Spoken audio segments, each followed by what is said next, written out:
During the 23 years of Putin's rule, the regime has managed to build an effective system of state propaganda. Inside Russia, censorship and repressive laws prevent independent media from getting the truth to the people, and the state media work exclusively according to manuals from Moscow, not a word from themselves. These are the rules of total control. Тревожные сообщения снова приходят из приграничных населенных пунктов региона. Сегодня под обстрелом оказалась окраина Борисовского села городов. For decades, Russia allocated huge sums from the state treasury for the development of propaganda mouthpieces abroad. Last year, Moscow budgeted more than $1.4 billion for state media, more than 340 million of them broadcasting abroad, Russia Today and Sputnik Media. But in the first months after Russia's full-scale war against Ukraine, these channels were blocked in the EU and North America. Therefore, finances were redirected to propaganda in Africa and Latin America, and diplomatic missions are obliged to supervise it, says one of the most famous publicists in Mexico, Denise Dresser. So I write these stories, they're published in the Mexican media, and the Russian embassy in Mexico starts tweeting about my trip. And they say, dear Denise Dresser, we would like you to understand clearly what has been happening here since 2014.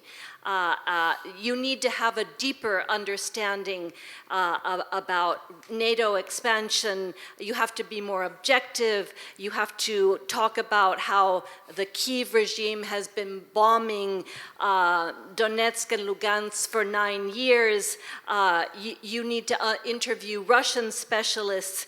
You have to talk about how the West is providing weapons to the regime in Kyiv. We are always happy to help you. And then they have these very dramatic photos of a woman standing next to her destroyed house in Lugansk. And so there are 4 photos of this.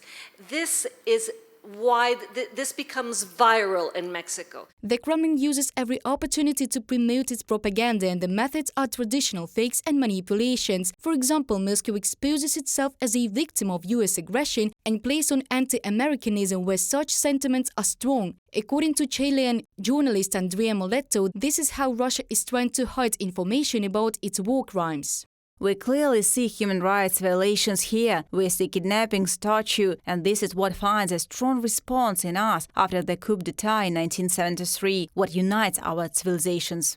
Ukraine is making significant diplomatic efforts to influence public opinion and the position of the leaders of African and Latin American countries. The country's Ministry of Foreign Affairs is working on opening a number of diplomatic missions, and President Volodymyr Zelensky said in an interview with journalists from Latin American countries that he had ordered the leaders of states to coordinate his visit.